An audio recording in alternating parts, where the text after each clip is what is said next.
समता की सपोर्टर हूं मैं, रोशनी रिपोर्टर। नमस्कार, मैं हूं आपके साथ रोशनी और आप देखना शुरू कर चुके हैं सोशल मीडिया रोशनी की रिपोर्टिंग गांव से शहर तक। इस वक्त हम बोध गया में हैं और वही जगह पे हैं बोध गया में जो धरना स्थल है।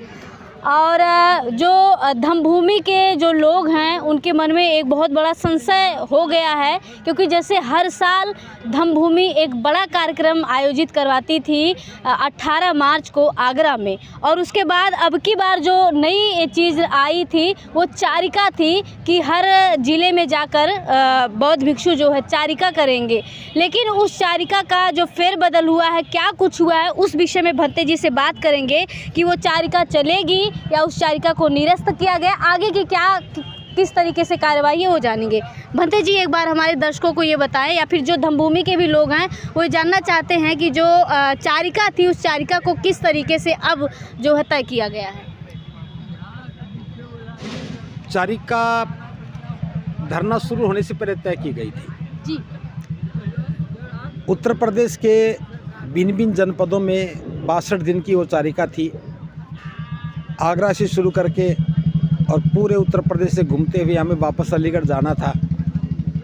लेकिन जब ये धरना शुरू हुआ और आंदोलन तेज़ हुआ तो हमें भी लगा कि हमें इस धरने से बाहर जाकर के काम नहीं करना चाहिए। तो ये तय कर लिया कि उस चारिका को हम दिशा बदलते हैं। बजाय जनपद में घूमने के हम सभी लोग मिल कर के बोध गया आएंगे। कितने दिन के लिए बोध गया आएंगे भंते जी? 19 मार्च को बोध गया आगरा से चलेंगे और रात तक हम संभवतः यहाँ पहुँच जाएंगे। कौन कौन से लोग होंगे, कहाँ कहाँ से आएंगे वो? देखिए, उसमें कम से कम 100 से ज़्यादा तो उसमें भिक्षु होंगे और इसके लगभग ही वो लोग होंगे जो अब आजीवन भिक्षु बन रहे हैं। 100 के लगभग वो लोग हैं जो आजीवन भिक्षु बन रहे हैं 18 मार्च से। हाँ, वो नहीं पहले आ जाएंगे, वो बनने के लिए आ रहे हैं। अच्छा, आ गए बनने के लिए आ रहे हैं वो बनेंगे जी। तो कुल मिलाकर के हमें उम्मीद है कि 200 से ज़्यादा भिक्षुनियाँ इस आंदोलन में पहुँचेंगी।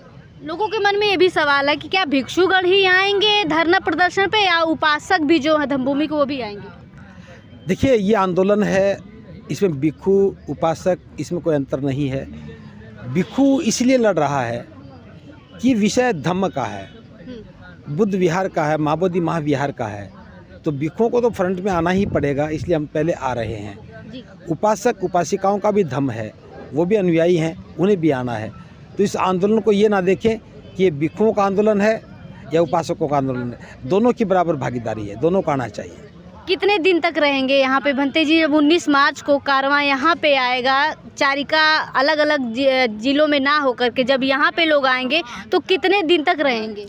देखिए, जब तक आंदोलन का निर्णय नहीं हो जाता, ये बीटी एक्ट खत्म नहीं हो जाता, जब तक ये आंदोलन चलेगा, हाँ, हम सबकी भागीदारी इसमें लगातार बनी रहेगी और कोई दूसरा काम नहीं है, बस एक ही काम है, इस आंदोलन को अंजाम तक पहुँचाना। भंते जी, फिर बात आ जाती है व्यवस्था की। यहाँ पे जिस तरीके से हम देख पा रहे हैं कि उतनी व्यवस्था नहीं है। इतने लोग जब आएंगे तो क्या कुछ व्यवस्था रहेगी, खाने की, रहने की, सोने की, ये भी तो देखना पड़ेगा। देखिए, आंदोलन व्यवस्था नहीं देखते जी, आंदोलन अवस्था देखते हैं जी। ये अवस्था आंदोलन की है जी।